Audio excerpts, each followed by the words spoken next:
Hi guys and girls, welcome back to the channel. On this very rainy, blowy morning, Alan.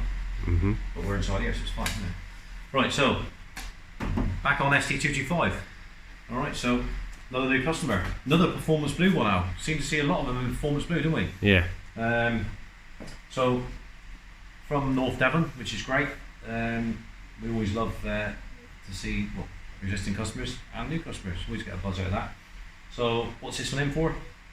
It's in for our custom block mod.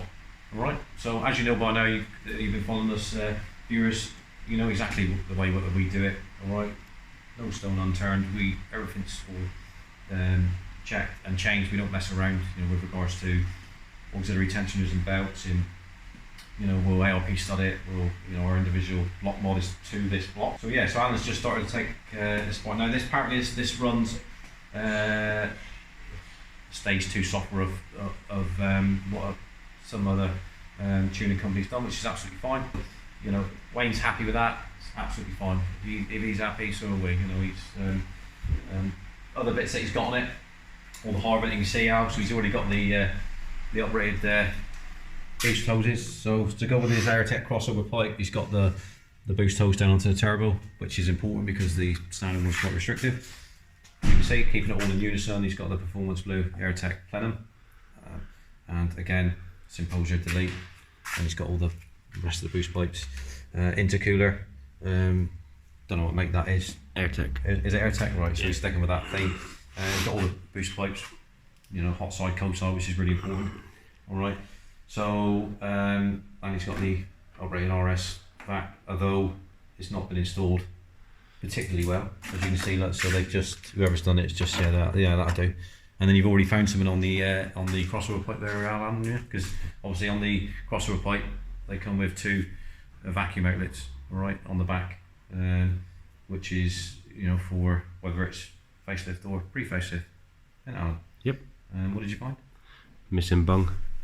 You can see. So all these little things that you find when you start taking things apart, things are loose or that's missing or whatever. So we'll keep the customer updated what's going on as we go through the process. The other thing that is supplied to us is his own sticking with the AS thing, with the uprated silicone hose. So he's gone, with regards to the ancillaries and the radiator ones. I mean, as you know, we have our own kits, branded kits for them, but he supplied us with his own, which is fine. Other things which which we've recommended, again, it's only recommendations that we feel they should be made aware of the customers, and it's down to them whether they want to do it or not. The options, either option 1, option 2, then you tell us what you want to do. All right. I'm very much quite, I think it's quite important to cool the fluids, especially if you're up in the horsepower and torque that this one runs. This probably runs 300 plus horsepower, I'm guessing. All right, going by what the Revo software would give you on a stage 2. It's important to cool the fluids. All right, now oil and water, to us that's really important. All right, people forget about that, and then that's ramping up on the temperature, and then they don't address the issue. All right, so again with this, still runs the standard radiator. All right, so the option from that is to put a Pro Alloy one on it, which is far superior to that. It's going to give you much better cooling. All right, he's already got the intercooler, as we said, but only things, he's already got the pipework, which is great. The header tanks, as you can see, Alan, whiz around here, look, zoom in on it. So the standard plastic header tanks, they all do it all across the forward range. All right, so you can see that here, you've got like hairline splits occurring on the above the seam. All right. Now, what these tend to do is that'll eventually go through. So obviously it's getting hot as it expands, and then you'll start losing coolant out there. Isn't that right, Alan? It is. Done a few. So again, an option there is to get rid of the plastic one, put a Pro Alloy one on it, look nice and satin black with a. You've got your sight glass as well. No problem. Go well with the uprated hoses. Never have to worry about it again. So that's an option. All right, radiator, absolutely. The other option with these is, as you know, down on the oil filter housing nut, okay, diaphragm in there, can split, play up, you get crankcase pressure build up, You know, so if you pull the dipstick out, we take the oil filter cap off, relieve it, it'll shut up. As soon as you put it back, it builds up the pressure, starts squealing again.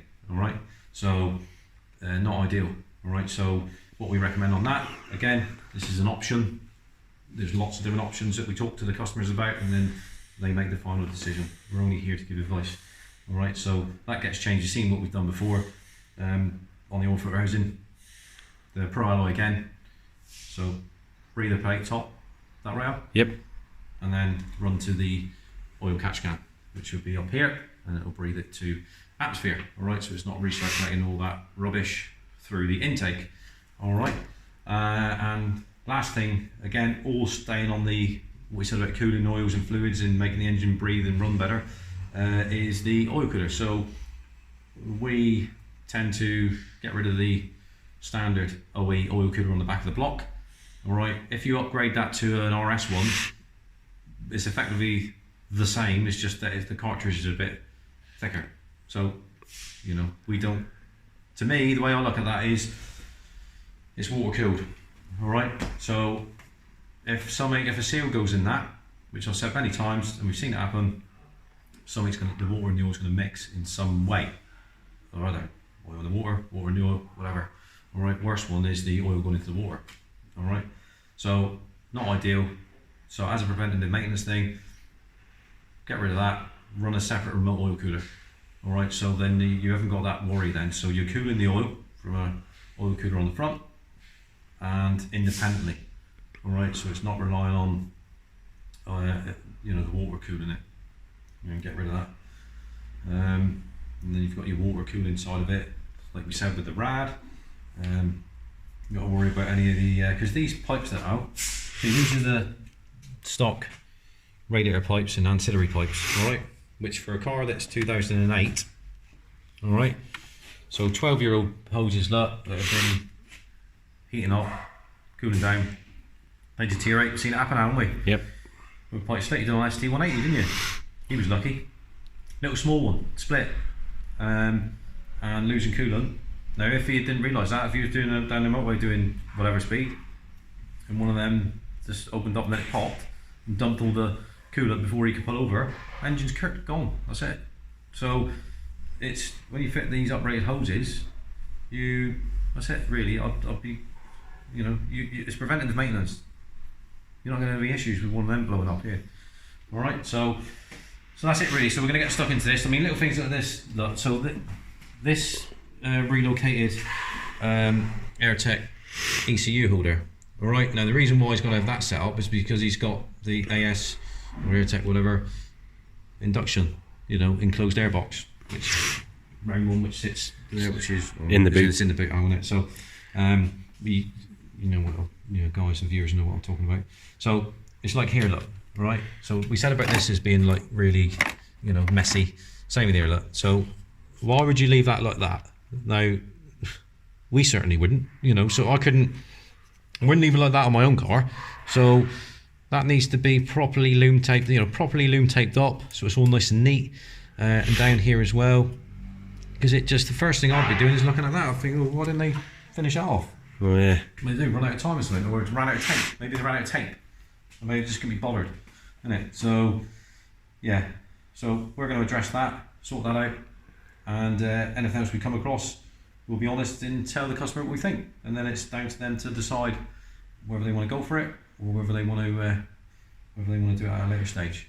All right, so options and choice, really important. As I've always said on my videos, that's the key to what we do here. There's always a customer's choice. No pressure from us. I must stress, no pressure from us for a customer to be forced into anything. You know, we're pretty laid back here. Give them the options out on it. Yep. They can decide what they want to do. Yeah, so we'll crack on now. You need to get this apart, and then we'll carry on the video as we go, and until we come to the conclusion of it and the finish up. So, see you soon. Right, guys and girls, we've made progress, Alan. Yeah, I have. Right, so we haven't actually taken the head off yet. We've stalled that one for a minute so we can share this, progress video with you. All right, so on Wayne's ST225, this is the sort of things that you find when you're taking it apart. And one of them being, Alan, was the exhaust studs, manifold to head, yeah? Yeah. Usual thing, look, nice and shiny, where it's wearing itself out. And usual thing, one of them has broken, is that right? Yep. Snapped in half. Which is quite common, isn't it? Which is, there's no real reason for it. I think they just fracture with vibration and all that sort of stuff, and it's nobody's fault. Just one of them things, now, isn't it? Yep. So we addressed that. So when the head, we'll strip all the head, obviously. All be checked out, resurfaced, and that will be addressed at the same time. So we'll get that out, re-tap them all. We replace all the studs. We don't put all the old ones back in. All replaced. Isn't that right, Alan? Yep. All new studs, nuts, everything.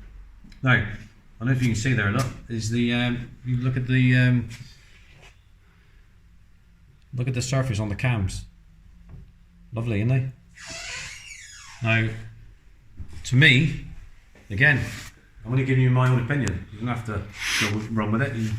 It's fine. That's lack of maintenance, basically. That carbon build-up and all that oil stain build-up on them cams is purely through lack of maintenance. Now, it might not be anything to do with Wayne. I don't know how long he's had the car, but if you were to maintain your engine, I mean, I changed the oil every 3,000 miles. Now that might be overkill for some people. We use that word overkill because we like that down, don't we? We do. But 6,000 miles, whatever. But if you've done it correctly, like that, and more than the minimum requirement, overkill again, yeah, it's going to do your engine good.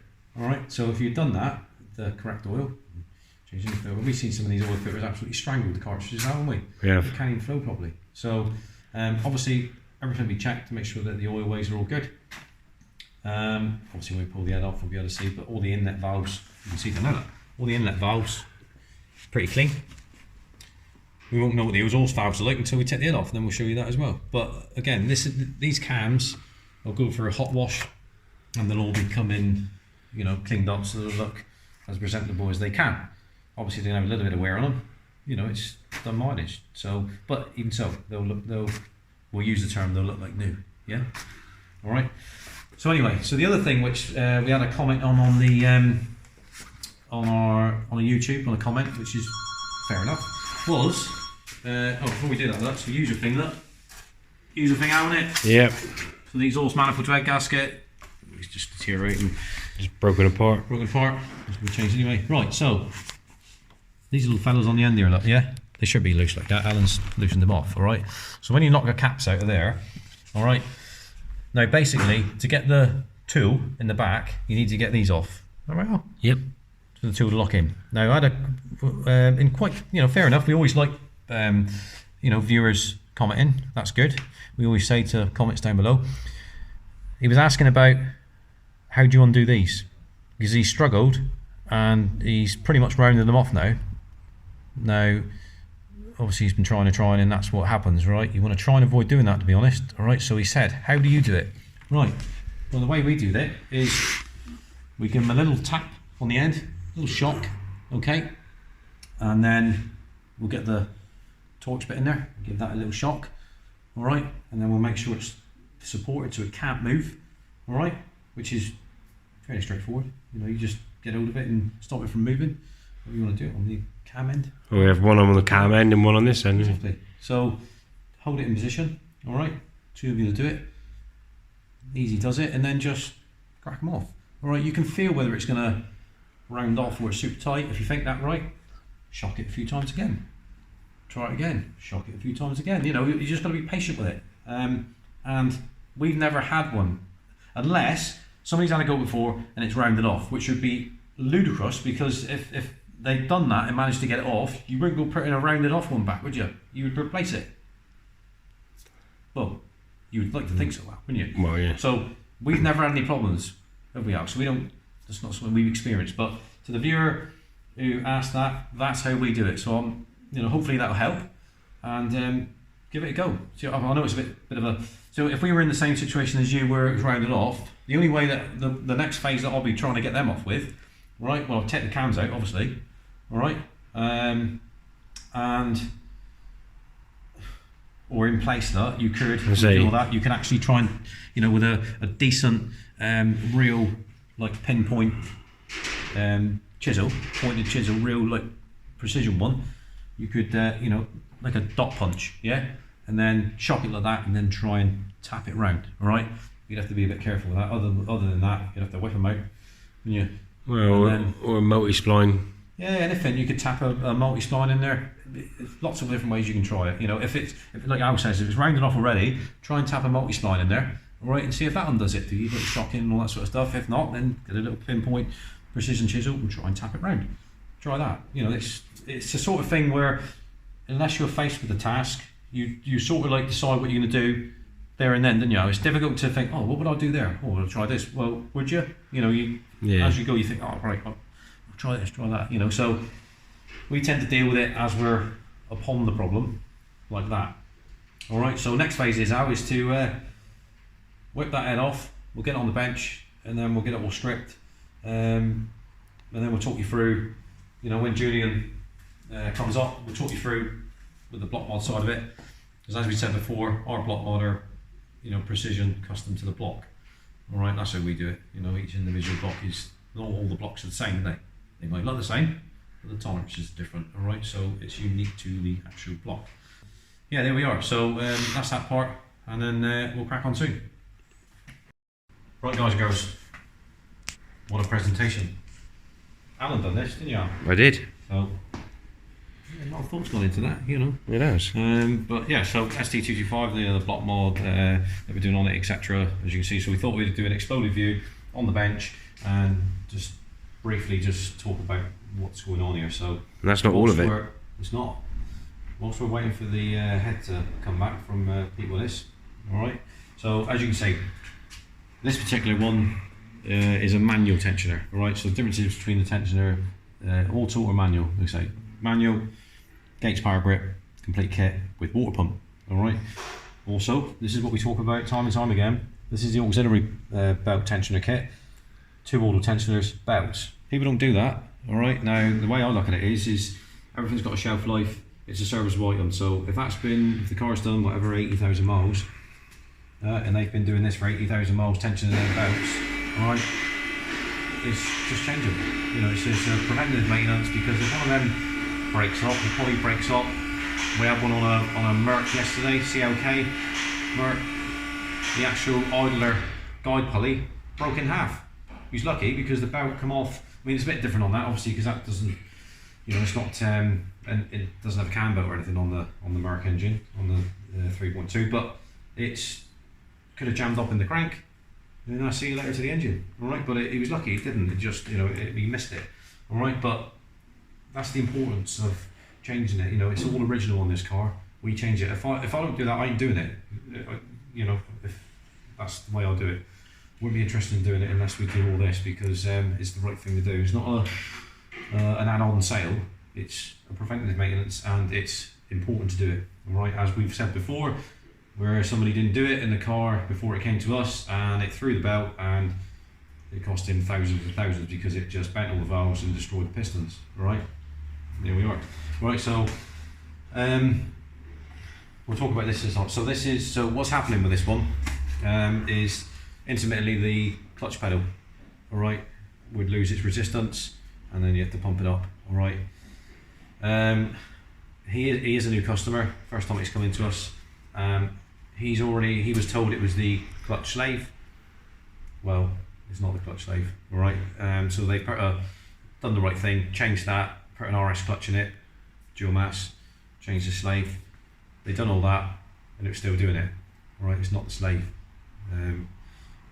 Unless you can physically see anything dripping out of the bottom and you're losing fluid, and you can actually is doing it regularly, it will be the clutch master on the pedal. All right. Okay. So you don't need to be losing any fluid. It's what's going on inside there. All right. That's a sealed unit. It's all going on inside there. That's why you lose the hydraulic. You lose the resistance, and then intermittently you'll lose the pedal. It will go to the floor, and then you pump it back up again. It might not do it for a few weeks. All right. So it's all to do with the seal system inside that. All right. Which just turn and lets it bypass it, and then just you lose resistance. All right. Doesn't over pressure. That's something we got to do. Bit of a pain to do. Got to take the pedal box out and all that sort of stuff. Right. So maybe a little bit easier. We probably might be a bit easier out with the head off, mightn't it? With the getting access, maybe. I don't know. We'll have to see with the servo there. But yeah, so moving on. Water pump, obviously, that's all included in the Gates Power Grip kit, as you can see. All right, valve stem seals. All right, you've got your inlet seals on this. Okay, we plan them, and then you've got your genuine forward head gasket, forward stroke Volvo. Is it a Volvo wrote on it somewhere? All right. ARP studs. So the options are that you usually change them for original bolts. We recommend that you stud it because they're much better clamping force. And then the difference is that will wind all the way down into the block. All right. So you won't have a space underneath it. Whereas a bolt, it'll stop and then you'll have a gap underneath it. All right. So it's not using the full benefit of the thread. Studs do, and then pull it right down. All right. Obviously cam seals, really important. If you don't change them, again, why would you not change them? You're going to have a leak from the cams, right? So, little things like that. You know, your turbo drain back. Okay. To the actual turbo, Alan. Is that right? Yep. And then this little kit here. I mean, obviously you've got your inlet, your two gaskets for your inlet manifold head, the one that we showed you that forced the bits. Alright, now this little kit here, apart from these, this is your end caps that go on the end of the cams right into the head. Obviously you need to take them out to lock in the timing tool, and you tap the new ones in. Obviously they're no good once you take them out, you throw them away. Alright, these little seals in this little kit here is all to do with, including the oil filter, because it comes with it. This is the Pro Alloy breather kit, alright, breather plate and old catch cam. We fit a few of these, alright. Now this is done, we get these from our master dealer Rob at SCC Performance, our Regal master dealer, because like us, like we do with certain things, we have exclusivity when we have things to design, like our WRC Transit, you know, with the cooling package with the intercooler, our Simpson race exhaust, and our high spec brakes and all that sort of stuff. So similar sort of thing here. He's had this designed and created a while ago for the ST225s, all right, and it's exclusive to Rob, so we get it through him, all right, and then it's really good because it takes away all that problems of, you know, the diaphragm situation in the oil filter housing where it's, you know, builds up crankcase pressure. All right, so it eliminates all that, and then you've got the breather tank, which is ideal. Just stops all that unwanted residue and, you know, build up of fluids recirculating around the intake and in the engine. All right, so really good. So I think apart from that, what else is it? Oh, that's it for the moment until we... Yeah, so obviously we'll get the head back, and then Alan will, he can now start, well, there's other things he can do while waiting for the head to come back, and then we'll go on to the next stage and share it with you. But it's important to show you, you know, if any of you guys with ST225s, you know, like Wayne, you know, a new customer, want a block mod, and you're wondering how we do it and what's involved, there it is, that's what we change. That's because most of it you don't see, do you? No, most of it you don't see. But it just, if we do like a spread there of what it involves, then you'll be able, you know exactly what you're getting for your money. So we'll crack on and come back with an update soon. Right guys, girls, back onto the bench. We thought we would just share this with you. Now, interestingly, we've gone for white hoses. Not fitted white hoses before. I mean, look, they're all the same, it's just a different colour, but brave of him to go for that. I think it's probably going to look quite cool. So that with a combination of the normal blue colour, as I call it, performance blue colour, all your stainless steel clips. Obviously Wayne supplied all this, we didn't supply the hoses, that is, we supplied the Pro Alloy header tank.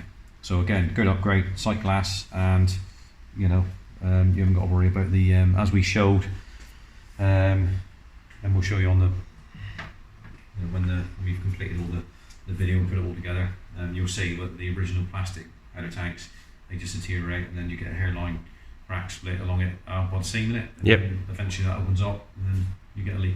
All right, which is not what you want. So put that on, looks a lot cooler, and that's not going to deteriorate or blow up, is it? All right, so yeah, that's all it is. So I'll let you crack on now. There we are. So back on the ST225, guys and girls. There we are. So cams are nicely cleaned up now, aren't they? Yeah. They were a little bit tarnished, weren't they? So all cleaned up, all butted up, upgraded, breather plate, all done. That's cool. That'll go to the old catch can up there, which share that with you when we get on to doing it. Obviously the oil filter and seal and all that sort of stuff. and the rest of the other seals that come with it. Great. Thermostat housing's all good, no problems there. That's all spot on. Yeah, so obviously they've been assembled with all the assembly lube. Just gives it that head start before you fire it up. It will be obviously oiling all them up anyway. Alright, new front seals, as you can see. They're not going to stay loose like that because you won't know what's going on there. Yeah, they're not. Right, it's got to be timed up yet, isn't it? So this is, it's quite difficult to, you spend quite a bit of time on that, haven't you? Yeah. So, getting that mint. But a little bit more work to do on that yet, so we're getting there, aren't we? Yeah. And then, the proper forward sealant to go on that, back on. Just there. You got the 5 seals that go on there, and the seals for the 2 solenoid pickups, yeah, on the front, and then we're away. Right, guys, girls, the final instalment of the ST225 had the optional air filter fitted, which is where was it, in the AS ones, but that's the big torpedo air filter enclosed one. So, but the problem is with that is you can't fit that with the breather plate. Now, it's more important, in our opinion, to have the breather plate and catch can than an air filter. Yeah. That particular air filter. So, get rid of that. I think this looks really nice and neat. We put the Ram Air sticker in, so you show that through. Yeah, it looks Alright, very so smart. that blue, so it looks that blue, doesn't it? It's a combination, and then the rest of the Ram Air to go Yeah, with it. nice colour scheme Alright, in the engine bay. It is. Yeah, fully serviceable. Don't forget that includes all the, full time belt kit, water pump, auxiliary tensioners, auxiliary belts, all done and dusted, full service, and just come back from road test. Laura's took it out. Quite happy for it. I mean, Laura's very, very meticulous. She, we send her out because she picks up on anything. This is a lot more tidy than what it was because it was quite, untidy around there. Alright, but you're quite limited because of what we've had to work with. You're quite limited how you can configure this, and it just, to try and keep it as neat as you can. Alright, I mean, you can't put that, it has to go there. It's fine, it's got protective on it, so it's not going to sit on in there, and you've got to configure it with the catch can. Alright, so yeah, that's about it really. So well happy with that, and I'm sure Wayne will when he comes to pick it up very shortly. So that's it. I'll leave you to do the out to roll. I need to get back to the Yeah, I'll leave Martin to it. Thank you, Martin. Yeah, sun's out. Fantastic car, looks great in the sun. Stunning blue paintwork. If you own an ST225, if you're looking to get like a block mod or some upgrades like you've seen on the video, give Martin a call, give the garage a call. They can discuss what you need, and yeah, be happy to look into that for you guys. But in the meantime, make sure you like, comment, subscribe, hit the notification button. Really important, guys, so you get an update on all new videos.